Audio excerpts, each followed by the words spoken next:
são dele. A agenda é dele, o querer é dele, o horário é dele, a vontade é dele, o louvor é dele. Então, que ele seja louvado por todas as palavras ditas aqui, glorificado em todo o tempo.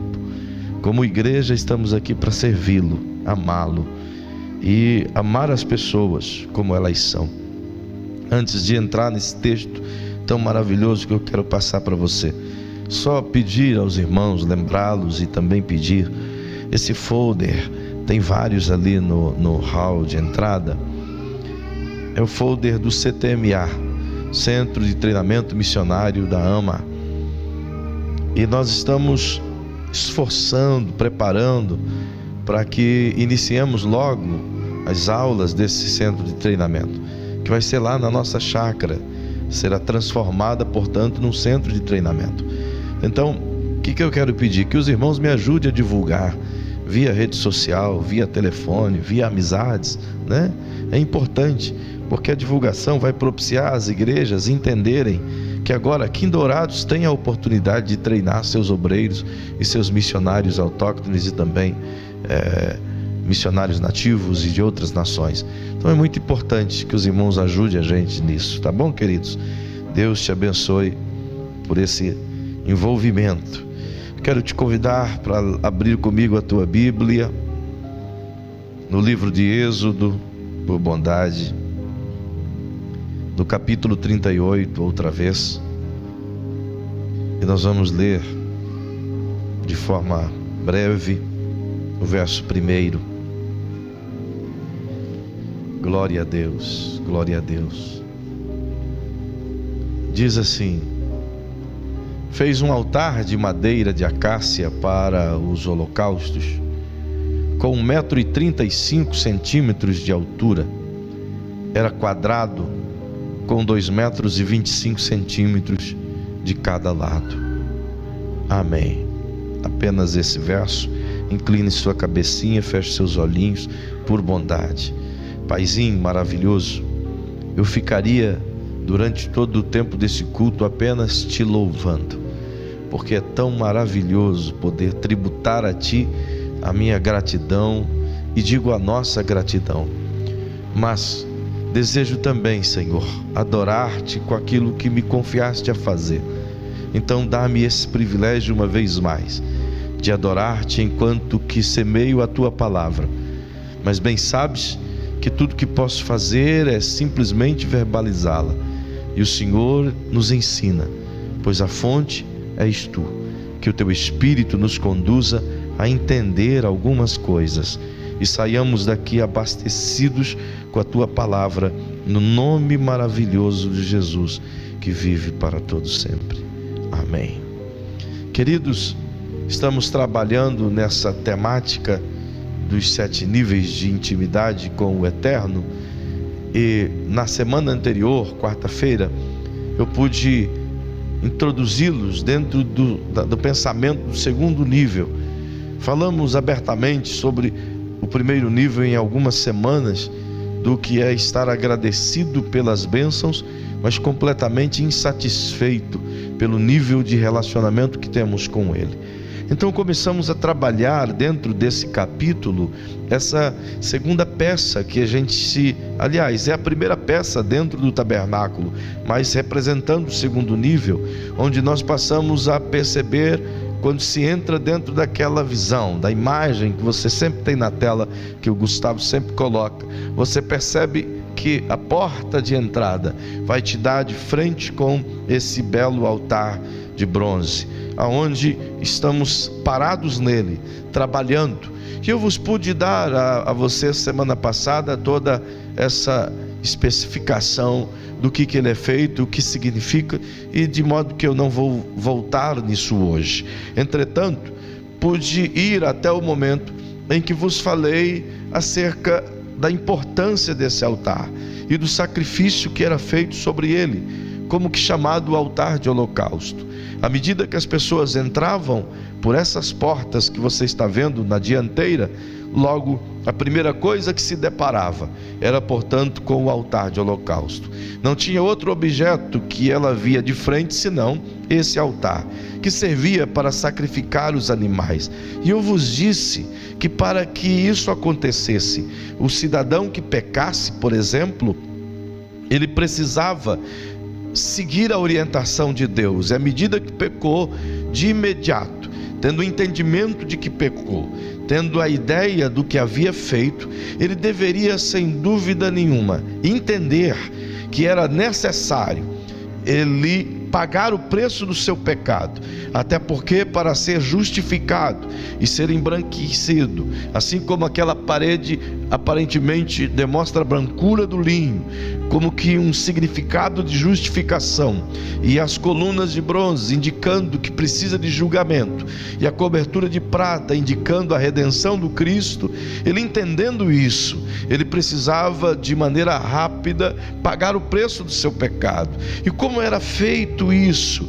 Ele precisava, antes de qualquer outra coisa, reconhecer a sua culpa, e reconhecendo a sua culpa, ele deveria pegar um animal para que pudesse sacrificar este em seu lugar, em função do reconhecimento. Ele jamais iria sacrificar um animal ao Senhor em cima desse altar, se antes, porém, não reconhecesse que era culpado e que cometera alguns deslizes. E para se alinhar diante de Deus, o preço era esse: sacrificar um animal. De modo que a Bíblia diz em Hebreus, no capítulo 9 e o verso 22, que não é possível ter remissão de sangue, remissão de pecados, sem derramamento de sangue.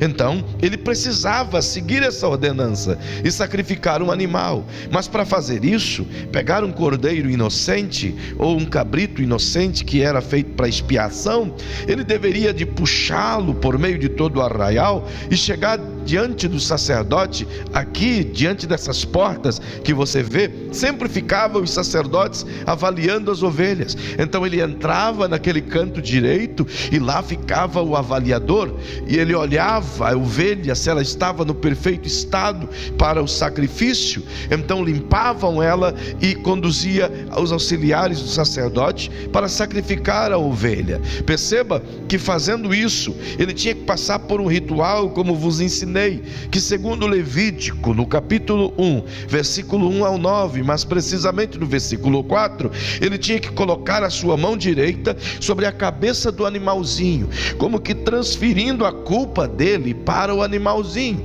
Então o sacerdote conduzia esse ritual, de modo que quando fazia transferindo a sua culpa para o animal, então o sacerdote puxava o animal e o degolava sobre o altar, de maneira que o sangue era colocado sobre aquelas 4 pontas que você está vendo na tela, essas significando, portanto, que o altar estava revestido de autoridade para receber aquele holocausto e liberar a salvação, liberar o perdão para aquela dívida que aquele homem havia feito. Portanto, você tem aqui 2 coisas interessantes. Primeiro, a necessidade do reconhecimento. Diga comigo: ninguém chega diante de Deus sem reconhecimento de seus próprios pecados. Em seguida, ele tinha que colocar a sua mão direita como que dedicando, como que transferindo, como que consagrando aquele animal ao sacrifício. Então, era a função dele dedicar aquele ser, aquela oferta ao Eterno, exigindo de si mesmo uma dedicação voluntária. Ninguém chegaria diante do altar coagido, conduzido, com força. Ele tinha que se voluntariar. Por quê? Porque ninguém sabia, na maioria das vezes, que fulano, beltrano, ciclano pecou. Eu vos levei a entender isso semana passada. Eles levavam porque tinham a plena consciência do temor absoluto de Deus. Sabiam que Deus estava dentro do arraial. Então, de maneira nenhuma queriam andar por ali ou viver em pecado, porque entendiam que diante do Eterno não se pode brincar, e corriam o risco de a glória de Deus o pegar na próxima esquina e ele ser eliminado. Diante da santidade de Deus, o pecado do homem o consome. Então perceba que essa voluntariedade o levava a essa dedicação plena. Para quê? Para que uma oferta fosse colocada de maneira correta e ele saísse dali isento de toda e qualquer culpa, em alguns casos até pronto para pecar de novo, e depois repetir o mesmo processo, fazer todo aquele ritual outra vez.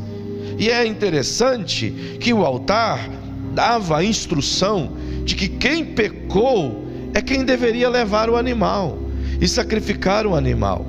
Por exemplo, eu não poderia pecar e pedir para o irmão Alexandre sacrificar para mim.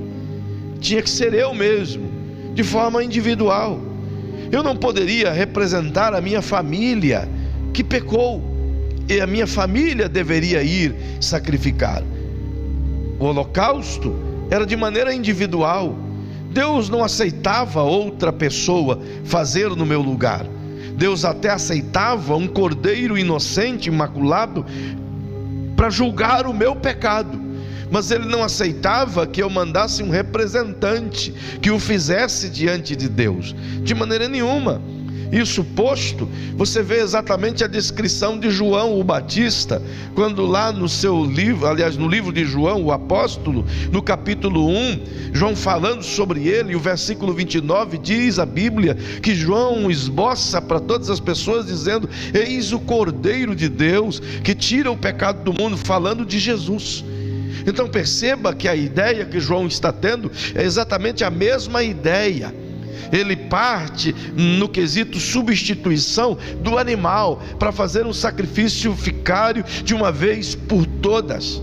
É o que a Bíblia afirma sobre ele, que Jesus foi o nosso sacrifício vivo e foi feito de uma vez por todas. Logo, até então, diante desta cena, todo ser humano que pecava, judeu que pecava e que quisesse viver como nação santa e pecasse, ele deveria sacrificar um animal pelo seu peso de pecado. Entretanto, a Bíblia diz que na cruz Jesus se fez pecado por nós. Ele mesmo assumiu a minha culpa, sem necessidade de que eu colocasse a minha mão sobre a cabeça dele e transferisse a minha culpa para ele. Ele mesmo assumiu o meu próprio lugar e se fez o altar. Perceba que essa atitude de Cristo não apenas me justifica, não apenas me traz a certeza e a paz permanente, mas ela me dá a sequência plena do perdão absoluto dado por Deus por meio do Cristo. Se não, perceba, esse altar que Jesus se tornou é justamente para substituir um altar físico. Até então, na lei, todo ser humano tinha que sacrificar nesse altar físico, de bronze. Mas a partir da cruz, Jesus se fez o altar. E ele não se submete a um altar físico, porque a Bíblia fala de que ele submeteu-se a um altar não feito por mãos humanas. Se não, perceba, olha aí na Bíblia, se você quiser acompanhar-me, lá no livro de Hebreus, no capítulo 9 e o versículo 24, veja o que o escritor desse livro, de uma forma tão maestral, tão linda, tão contundente e tão profunda, esse garoto já está na tela. Perceba, pois Cristo não entrou em santuário feito por homens, uma simples representação do verdadeiro. Ele entrou nos céus para agora se apresentar diante de Deus em nosso favor. O que está dizendo aqui? Está dizendo que na lei, quando eu pecasse, o meu sacrifício era o tipo do sacrifício de Cristo, isto é, eu deveria sacrificar um animal, e o fazia de um altar físico feito pelos homens, como sombra daquilo que seria permanente, do que seria eterno, do que seria imutável. E Cristo não fez isso em cima de um altar humano. Quando ele se submete à cruz e morre na cruz, é como se isso acontecesse diante de Deus. É por isso que a Bíblia diz no capítulo 10 que ele teve ousadia para entrar no Santo dos Santos e apresentar-se como sacrifício e levar diante de Deus toda a nossa culpa e extingui-la. Então o sacrifício dele foi completamente perfeito e eterno. Isso que você está vendo aqui era um apontamento para a cruz. O tempo todo está conduzindo-nos à cruz. Isso quer dizer a nós ao menos duas coisas básicas. Dentro dentro desse contexto, quando Jesus se faz o altar, então eu aprendo, diga para quem está ao seu lado, diga: eu aprendo que é impossível possuir um relacionamento com Deus, intimidade com Deus, sem antes passar pela cruz. É impossível. É impossível alguém dizer: não tem problema, eu me relaciono com Deus, sem antes se submeter à cruz. Assim como ninguém podia ter os seus pecados livrados ou perdoados sem ter um sacrifício oferecido sobre o altar, a partir da cruz, ninguém consegue ter acesso a Deus senão por meio deste sacrifício de Jesus, no qual ele se fez o altar. Ninguém. E não adianta a gente usar o jargão popular e dizer: olha, existem muitos caminhos que levam a Deus. Não, senhores, o caminho que leva a Deus é um só, e se chama Jesus Cristo, o Senhor. Você pode andar o mundo inteiro e tentar achar os milhões de caminhos que existem. Só na Índia existem 33 milhões, mas nenhum deles leva a Deus. Engana-se quem o pensa que faz, pois a Bíblia diz que Jesus é a única porta e o único caminho, o único mediador entre Deus e os homens, Jesus Cristo, homem. Portanto, quando ele se faz um altar, ele abre essa possibilidade de a gente também ser conduzido à cruz por meio dele. Olha o que Paulo escreve sobre cruz, quando fala à igreja de Corinto, lá na primeira carta. Olha lá para você ver, 1 de Paulo, no capítulo 1, verso 18. Olha que lindo como ele cita a cruz. Tão ágil que eu não vou nem abrir minha Bíblia. Pois a mensagem da cruz é loucura para os que estão perecendo, mas para nós que estamos sendo salvos, é o poder de Deus. Falar da cruz para as pessoas que não conhecem o Cristo é loucura. Há pouco tempo eu tentava evangelizar um hindu lá no Nepal, e justamente consegui dialogar com ele, porque era um hindu instruído e ele falava em espanhol. Então no meu portunhol, eu consegui falar com ele, e fiquei cerca de 40 minutos falando de Jesus para ele, expondo-lhe a verdade. Mas quando eu cheguei para mostrar a ele a história da cruz, até então, quando eu estava falando de governo, de reino, de divindade, da criação, do Adão e da Eva, do homem no pecado, ele estava entendendo legal. Mas quando eu cheguei a expor o sacrifício vicário de Jesus por nós na cruz, ele disse: não, é inconcebível. Não é possível um Deus fazer isso. Deus nenhum, disse ele, Deus nenhum se pressa, Deus algum há de se prezar em descer ao nível do ser humano. Ele diz: deuses não, e nós temos 30 milhões de deuses no Nepal, disse ele, e nenhum deles vem até nós que tem que ir até eles. Eu digo: então vocês estão servindo exatamente 30 milhões errados, pois o nosso não apenas abriu a porta, mas ele veio nos mostrar o caminho. Nenhum outro fez isso, irmão. Só Jesus. Só Jesus. Outra vez no Mali, eu estava falando com um muçulmano sobre o Cristo, e ele disputando comigo sobre Mahoma e Cristo, e dizendo: Maomé é maior porque Jesus foi um homem bom, mas foi só um profeta, e Maomé era o homem de Deus, o profeta de Deus. Eu digo: então vamos estabelecer um paralelo de maior. Quem fez mais milagres? Jesus. Quem tem mais seguidores? Jesus. Quem tem mais tempo de história? Jesus. E ele foi só admitindo. E no final de tudo, ele diz: mas Mahoma conseguiu em menos tempo ter quase tantos seguidores quanto Jesus. Eu digo: é verdade, tem que admitir a verdade. Mas me diz uma coisa: de tudo isso, o que você mais acha bonito no Evangelho? Ele diz: o que eu acho mais bonito é a fantasia da cruz. Eu disse: sim, pode ser uma fantasia para você, é uma loucura para você, mas é uma verdade absoluta para nós. E ele dizia: o que você acha mais bonito no islamismo? Eu digo: o que tem mais bonito no islamismo é que ele não serve para nada. Mas assim se ofende a minha fé. Eu digo: e assim você ofende a minha fé quando chama o meu Cristo de ilusório. Então a mesma ofensa que é para você é a mesma ofensa para mim. Eu digo: mas vamos continuar o nosso diálogo. E dentro desse paralelo, se você acha que Mahoma continua sendo maior do que Cristo, então vamos terminar da seguinte maneira: Maomé morreu. E ele diz: morreu. Onde está ele? Ele diz: está em Meca. E ele diz: pois é, Jesus também morreu. E eu digo: pois bem, mas o corpo dele não está em Jerusalém. Então ele disse: não há como conversar com vocês, cristianos.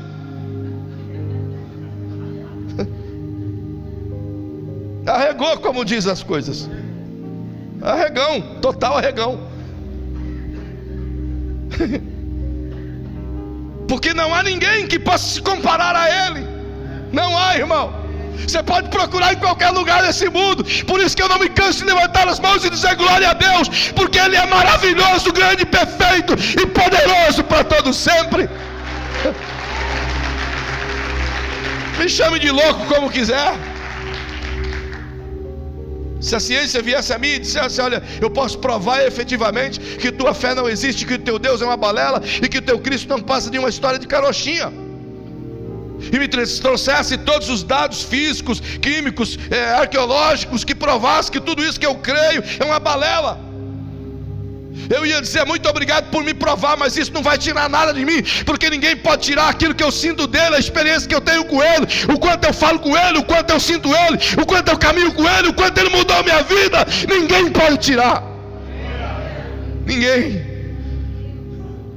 É por isso que às vezes você acha que eu sou doidão por pedir que você glorifique a Deus, meu irmão, porque não há nada mais gostoso do que dar a Ele a honra que só Ele merece. Perceba, Ele é o único. Então Ele se fez altar. E não apenas isso, quando eu entendo a loucura da cruz, eu entendo que nele eu estou me preparando para ser crucificado. Quando eu me fundo com Ele, eu passo então a ser crucificado. Quando eu olho para essa cena e vejo que Cristo se fez um altar, eu entendo, irmão, que eu preciso ser inteiramente crucificado com Ele no altar. E quando eu entendo que eu estou crucificado com Ele, eu passo a ser um altar com Ele. Olha o que Paulo escreve aos Gálatas, no capítulo 2, no verso 20.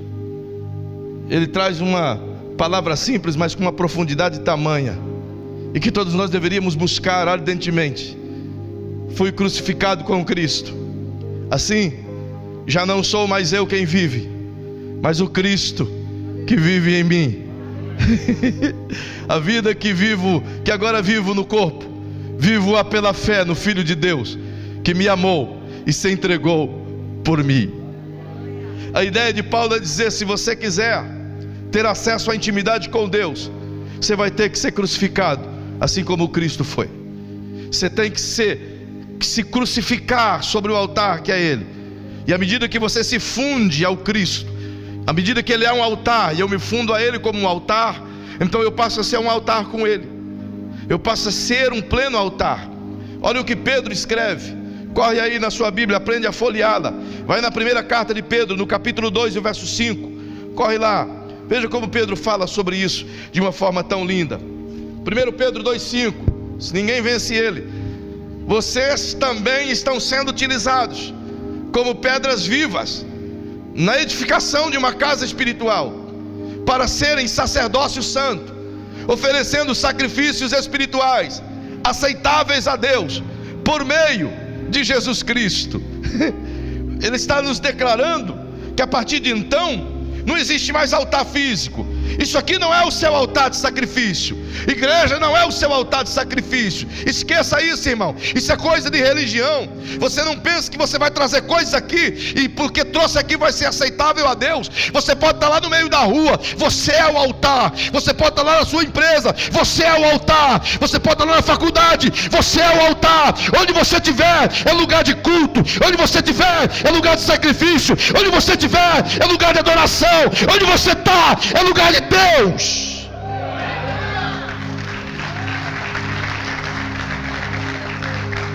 Eu vos disse nas primeiras noites que Deus não é Deus de lugares, Deus é Deus de pessoas. Então chacoalhe o bonitão perto de você e diga: onde você está, Deus está. Onde você não está, Deus também não vai lá. Afinal de contas, eu passo a ser um altar. Não preciso mais construir altares físicos. Não preciso mais de merchandise. Não preciso mais de objetos. Não preciso mais de patuais.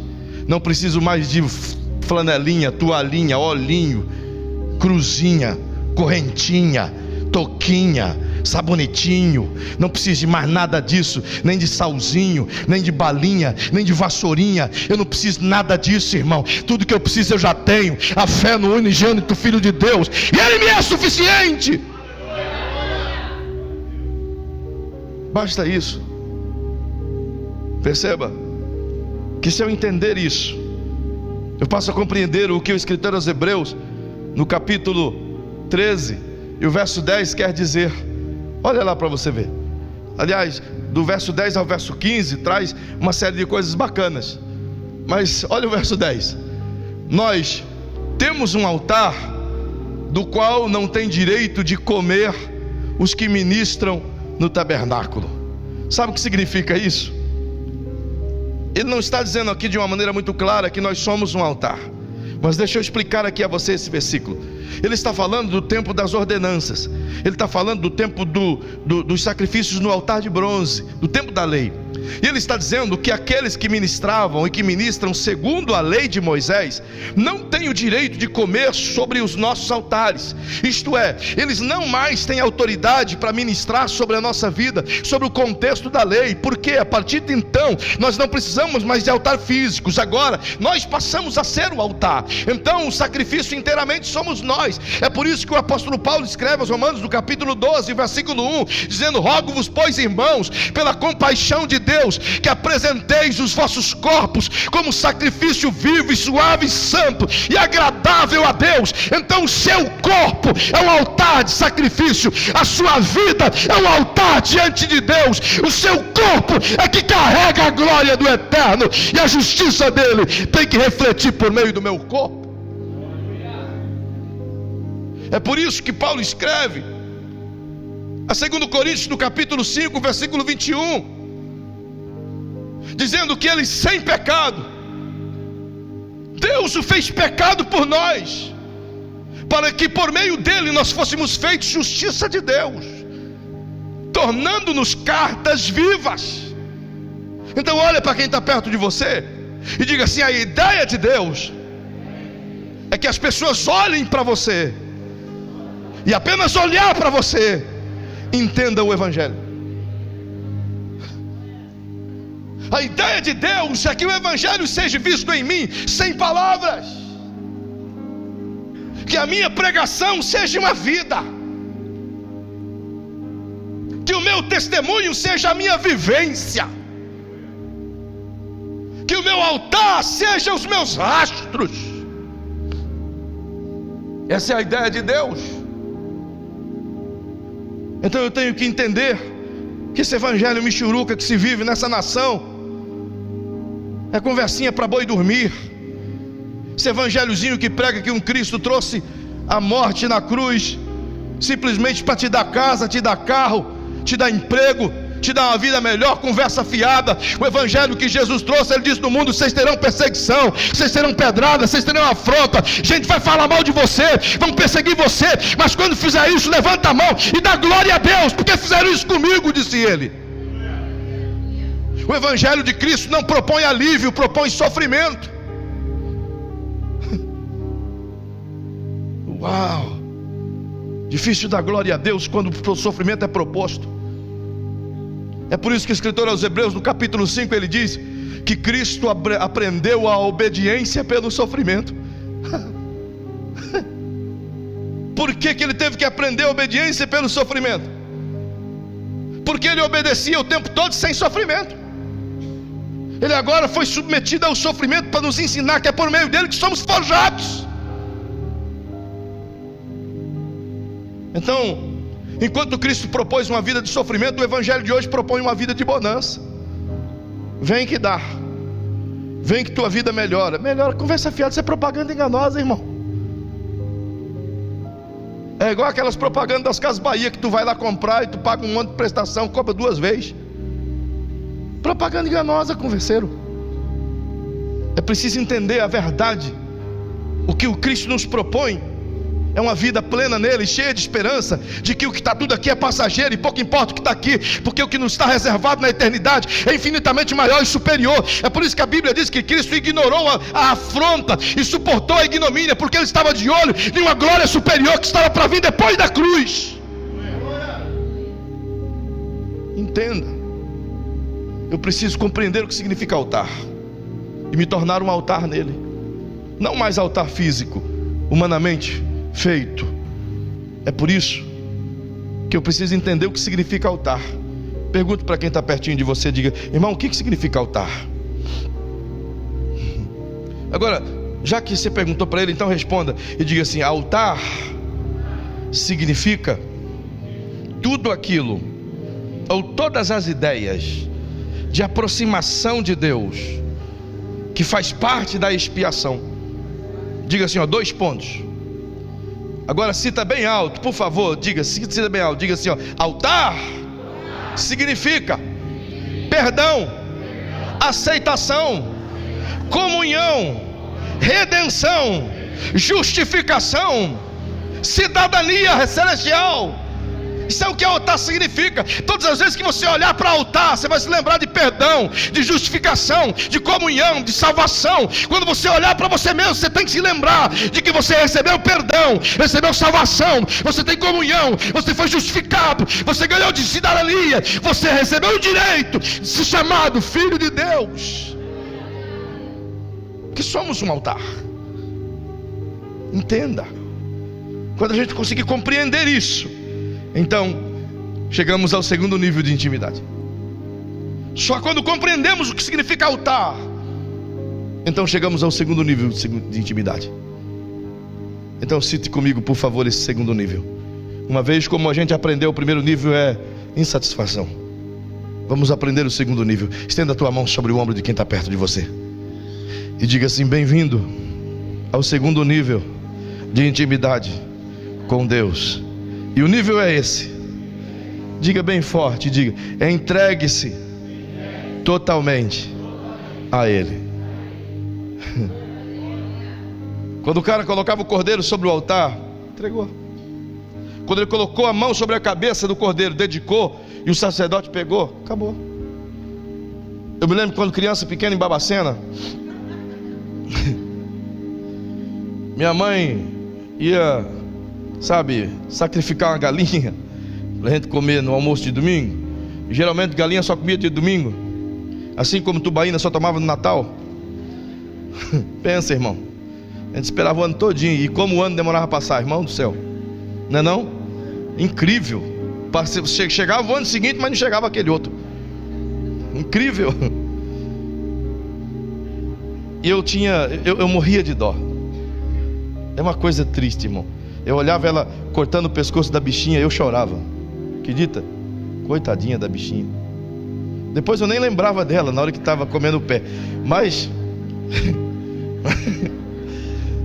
na hora, sabe daquela hora?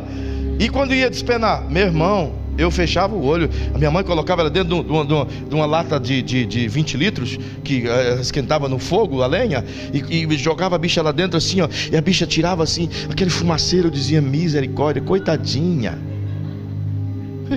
E depois despenava a bichinha. Eu morria de dó de tirar as penas. Ela já estava morta, coitadinha, mas eu morria de dó. E minha mãe sempre dizia: Quem tem dó não pode comer depois. Então eu tirava a dó logo depois que eu saía dali. É por isso que eu sou assim. Mas lá no altar, eles não tinham direito de fazer isso. Eles não podiam ficar olhando para a ovelha e ficar com dó. Coitadinha da ovelha, o sacerdote vai cortar a cabecinha dela. Não, não podia. Porque ele tinha que compreender que todos os pecados dele estavam naquela ovelha. Ele tinha que virar as costas e rumar para sua casa como um vencedor, como que aquilo que ele fez ali foi a melhor coisa que ele fez. Ele não podia ter nenhum sentimento de apreço pela oferta, porque ele entregou-a. Não pertence mais a ele, não está mais no domínio dele. Perceba que isso me ensina algumas coisas muito importantes. Que pena que não posso mais te falar. Minha mulher falou demais, mas ela tinha que falar. Se vocês permitirem, eu continuo na próxima semana. Senão eu vou tomar mais 20 minutos de vocês. Esses amém é para ir embora ou é para continuar? Então vamos terminar esse nível. Pode ser 20 minutinhos. Lhes prometo. Pode anotar aí no teu relógio. Quando der 9h30 você grita: oh, terminou. Não grita ou não, dá glória a Deus que eu paro. Tá bom? Perceba, eu aprendo de maneira simples e comum a cena do sacrifício, a cena desse altar, de que a primeira coisa que eu preciso fazer para me entregar a Deus, e a gente nem sempre consegue entender esse negócio de entrega. Todos os dias a gente canta canções de se entregar. Vou me humilhar diante do seu altar. A gente chora, a gente faz todo esse manto, mas quando saímos daqui, tudo muda, sabe? A gente volta na mesma ira, a gente volta na mesma raiva, a gente volta na mesma inveja, a gente volta, talvez até no caminho para casa, dá brigão com a esposa, com o esposo, sabe? É grosseiro, a gente volta nas mesmas coisas, sempre, todas as vezes. E entra ano e sai ano e a gente consegue ser a mesma coisa e continuamos cantando: eu vou me render totalmente a ti, eu vou me entregar totalmente no altar. E tem alguns que realmente fazem uma entrega escandalosa. Ai! Tudo bem, pode gritar como quiser no altar, mas quando termina o altar, ele volta a ser o mesmo. Não mudou nada, continuou o mesmo rito. Então, como é essa entrega? Qual é o nível de entrega para conseguir a intimidade? Quais são os requisitos dessa entrega para ser íntimo de Deus? O processo é o mesmo, só que precisa ser aplicado. O primeiro processo é o reconhecimento. Eu jamais vou conseguir me entregar totalmente a Ele se eu não conseguir compreender de que ao sair daqui, a miserabilidade minha volta. Então a minha entrega não pode ser momentânea, ela tem que ser contínua. A minha entrega não pode ser num culto, ela tem que ser ao amanhecer do dia. O problema é que a gente quer entregar a Deus o nosso ser à noite, mas durante todo o dia nós o entregamos a outras coisas. Nós queremos que Deus nos receba na hora do culto, ou na hora da adoração, ou na hora de estar com Ele em oração. Mas quando termina esse momento, a gente se entrega a todas as outras coisas também. E a lei de física: dois corpos não habitam o mesmo espaço. Deus jamais vai dividir a glória dele comigo, jamais vai dividir esta casa com outra coisa. Então a minha entrega não pode começar 7 horas no horário do culto. Ela tem que começar do momento em que os meus olhos se abrem. O meu culto não pode começar na quarta-feira às 19h30 ou no domingo às 19 horas. O problema é que nós somos catequizados a ter os dias de culto na vida, quando na verdade o Cristo, através da cruz, nos convida para ter uma vida de culto. A minha vida precisa ser um culto constante. Então, se eu quero intimidade, eu tenho que mudar isso. É o velho ditame que a gente aprende nos encontros de casais. Intimidade entre marido e mulher não se acende num piscar de olhos. O que se acende num piscar de olho é prostituição, que a pessoa está sendo paga para fazer. Mas a intimidade verdadeira é construída ao longo do dia. O desejo não nasce assim de uma hora para outra, mas é uma constância a partir de um relacionamento. E eu acho que Deus é igual o Aladim, o gênio da lâmpada. Esfregou bem a lampadinha, a fumacinha sobe. Então tem direito a 3 desejos. E pedido está pedido, não pode ficar arrependido. Não é assim que funciona. Se eu quero intimidade, eu tenho que estar disposto a pagar o preço por ela. E o preço não é sacrifícios aleatórios. O preço é eu mesmo querer. Porque eu sou o altar e também sou a oferta. Eu sou o altar e sou a oferta. Então eu preciso reconhecer que do jeito que eu estou não dá para ficar. Diga para quem está ao seu lado: o caminho da intimidade exige reconhecimento que do jeito que está vai à falência. Eu preciso reconhecer que eu estou em decadência. O único jeito de ser sarado de uma doença é reconhecer que está doente. Ninguém vai ao médico se antes ele não reconhecer que ele está doente, e que se ele continuar daquele jeito ele vai morrer. É na verdade, Marcos? Ninguém vai no dentista enquanto o buraco do dente não começar a latejar, ou não aparecer o buracão na frente quando sorri.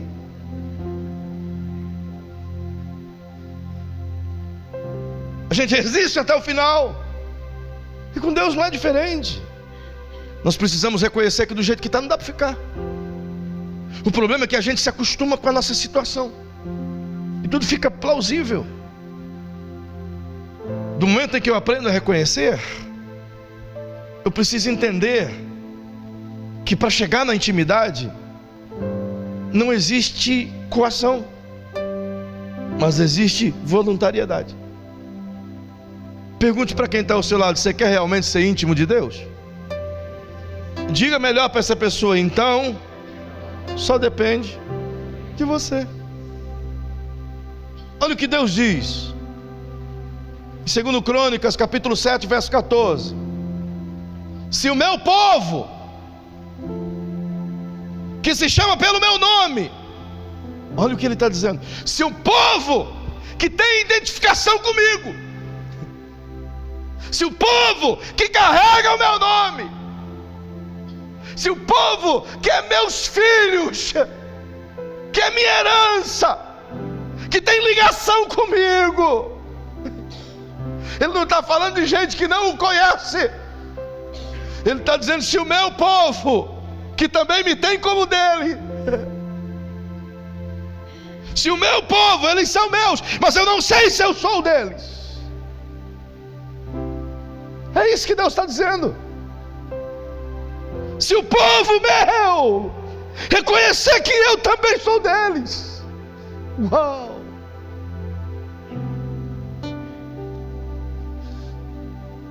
Deus está dizendo: se eles não me quiserem apenas pelos meus valores, se eu não for deles apenas no tempo da seca, se eu não for deles apenas quando o milagre precisa ser feito, Se o meu povo, que se chama pelo meu nome, se humilhar e orar e buscar a minha face e se afastar dos seus maus caminhos, então eu ouvirei dos céus, perdoarei os seus pecados e sararei a sua terra. Deus está dizendo: é se você quiser. É se você quiser. Ele nunca vai te obrigar a querer ter Ele. Nunca vai abrir tua mente e dizer: entenda. Nunca. É voluntário, irmão. É por isso que eu tenho tentado te ensinar. Quando eu te digo dar glória a Deus, é que eu estou tentando te ensinar o princípio da voluntariedade.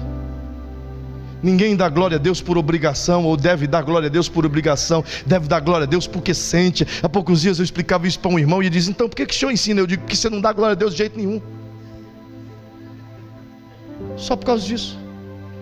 Quando você aprender a dar glória a Deus voluntário, então eu não preciso mais falar. Quando você aprender que culto é verbal, é manual, eu aplaudo, mas não glorifico. Aplauso se dá para qualquer pessoa, mas glória só dá para Deus. Se um político falar aqui, eu aplaudo, mas se um político falar aqui, eu não glorifico. Por que glorificar é diferente? Porque glória só para Ele. Você aplaude um artista, você aplaude um político, você aplaude qualquer pessoa, até em festa de aniversário você aplaude, mas glória só Ele. Que tal você realmente praticar isso?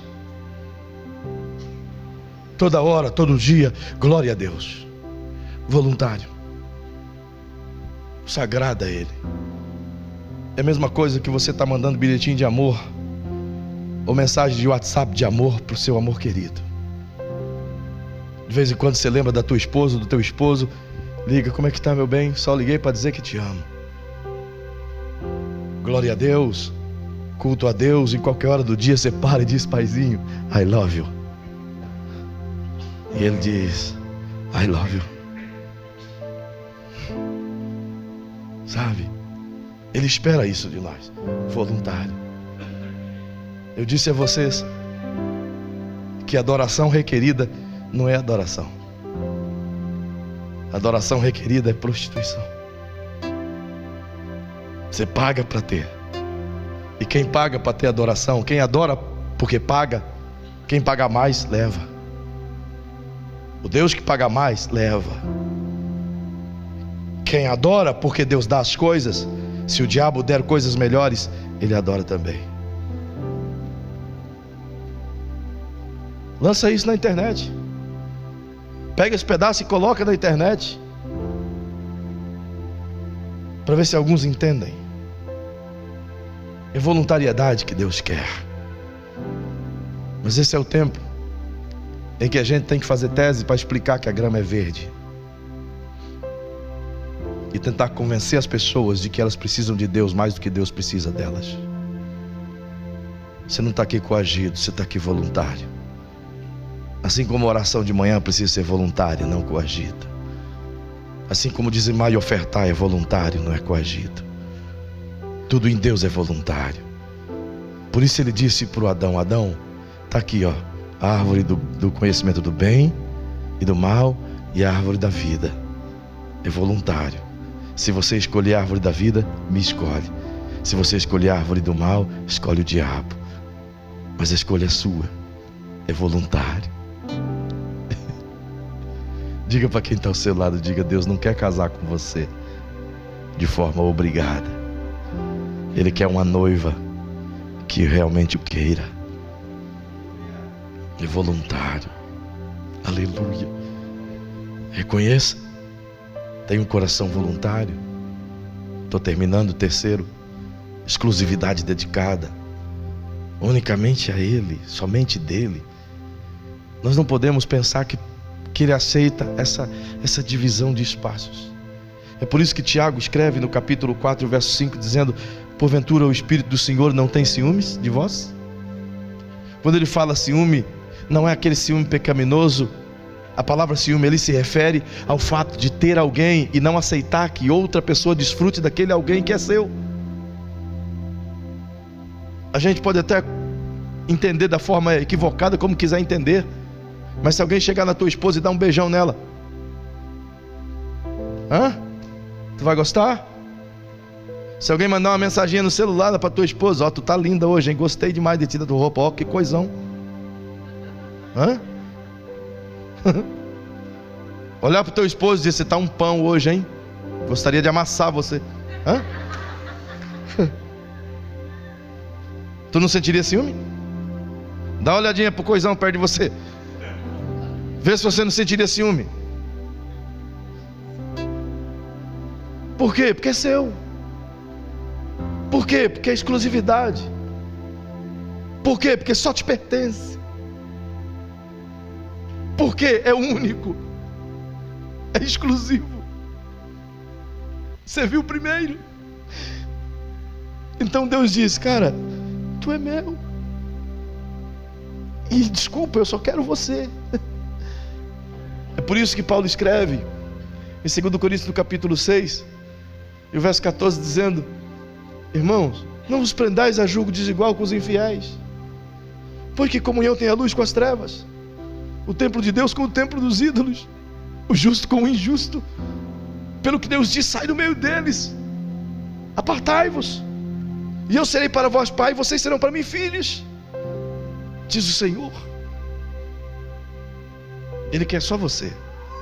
Então taca o bracinho de quem está perto de você e diga para essa pessoa querida, diga: ele não aceita substituto.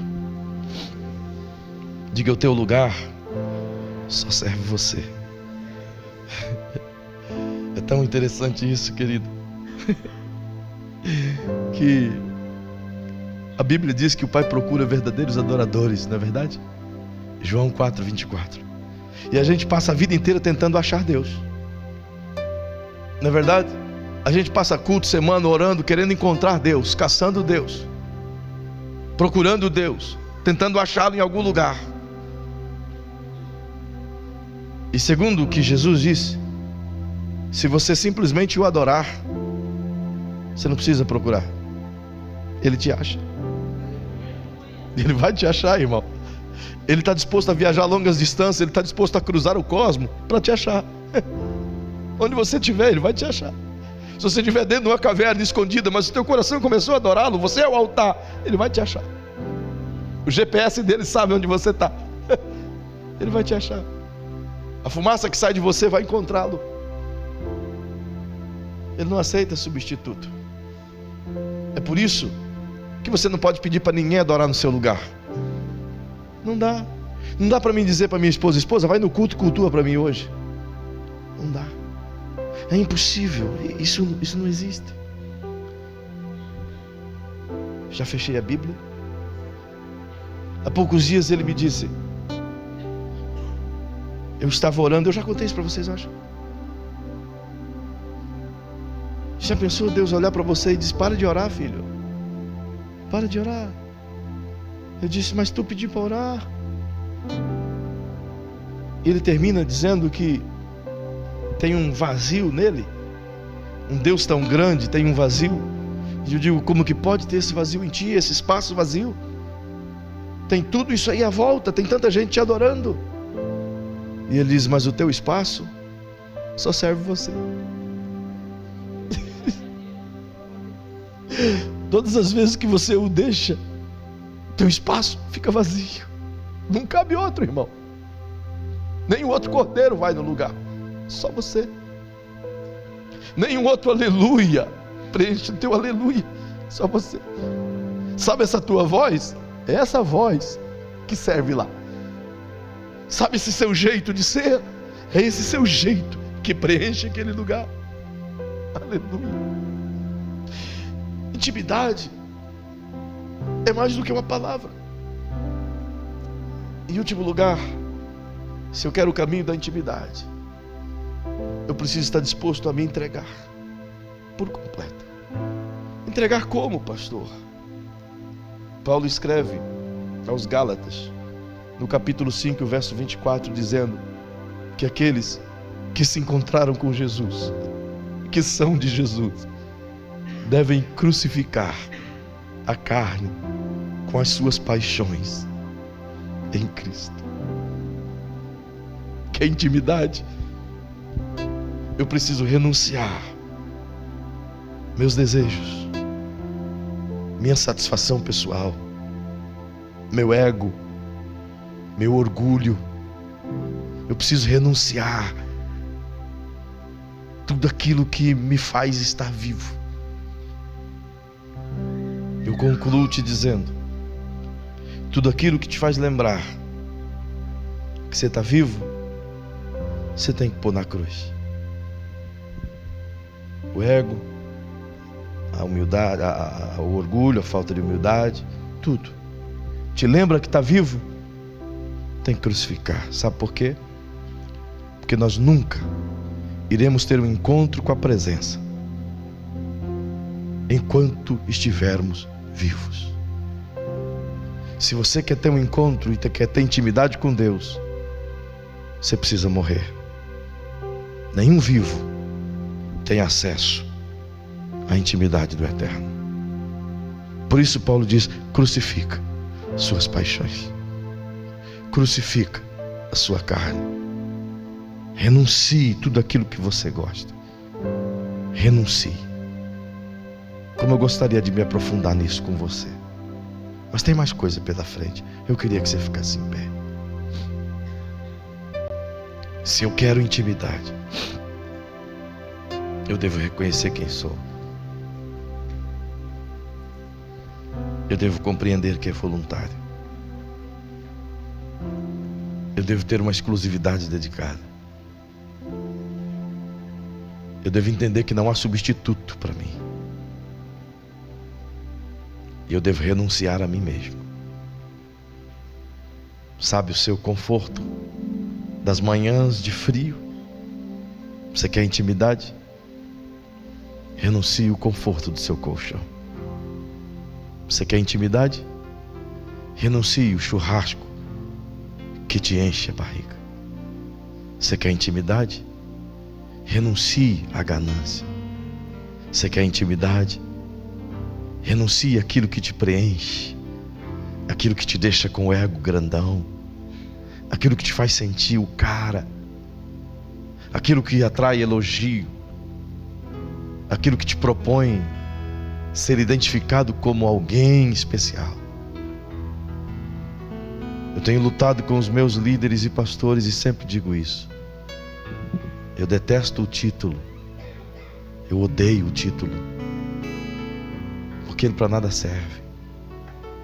Eu nada sou. O meu maior privilégio é se esconder na nuvem. Se eu pudesse pregar ali dentro do gasofilácio para você só ouvir a minha voz, eu pregaria. Quem tinha que estar aqui em cima é a igreja. Meu lugar é aí embaixo. Porque se tem alguém que tem que desaparecer, sou eu. E o único jeito de fazer ele crescer é eu desaparecer. O único jeito de eu ter intimidade com ele é eu descer e ele subir. É ele crescer e eu diminuir. O único jeito. Eu posso tentar fazer qualquer outra coisa, não vai resolver. Você pode gritar, você pode sapatear, você pode se pintar de dourado, pode até se pintar de preto, mas o único jeito é descer. O único jeito é reconhecer. Há uma canção que a gente canta aqui que diz exatamente isso: mais de ti, Senhor. Então, deixa eu terminar essa fala e você vai orar. Está vendo esse copo? Esse copo está cheio d'água. Para que você coloque outra coisa aqui dentro, o que você tem que fazer? Esvaziar. Você quer intimidade? Esvazie. Esvazie. Feche seus olhos.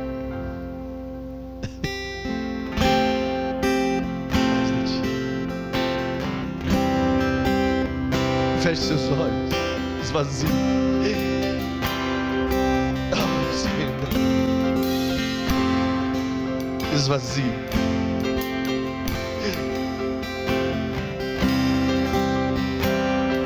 Tudo aquilo que ocupa lugar, esvazie.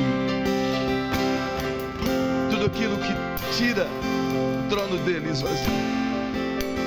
Renuncie tudo agora. Renuncie. O que não serve, esvazie.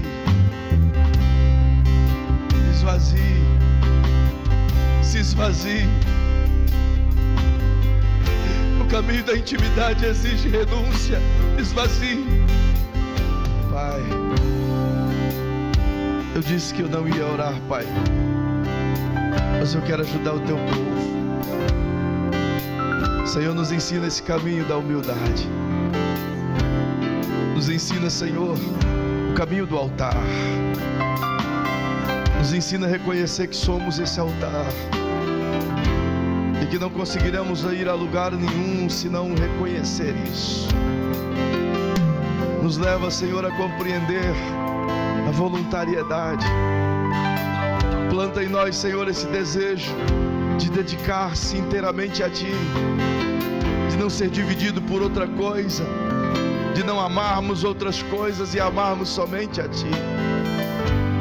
Ensina-nos, Pai, a compreender que ninguém pode substituir a nossa voz, que ninguém pode ocupar o nosso lugar. E por fim, Senhor, com a igreja que aqui está, ensina-nos a entender o poder de renunciar. E nós queremos colocar no Teu altar, na cruz, e crucificar as nossas paixões, os nossos desejos, as nossas malícias, as nossas vontades humanas, as nossas carnalidades, as nossas basicalidades. Nós queremos crucificar, Senhor, as coisas passageiras, as coisas mundanas, os nossos gostos, os gostos por filmes ruins, o gosto, Senhor, essa paixão por filmes nojentos, imundos, essa paixão por internet imunda, essa paixão por pornografia, essa paixão por promiscuidade, essa paixão por bebida alcoólica, essa paixão por cigarro, por drogas. Nós queremos crucificar, Senhor, essa cobiça, essa inveja, essa maledicência. Nós queremos crucificar, Senhor, todas as obras da carne. Nós queremos crucificar, Senhor. Nos ensina a crucificar a carne com as suas paixões, Senhor. Nos ensina a fazer isso por completo.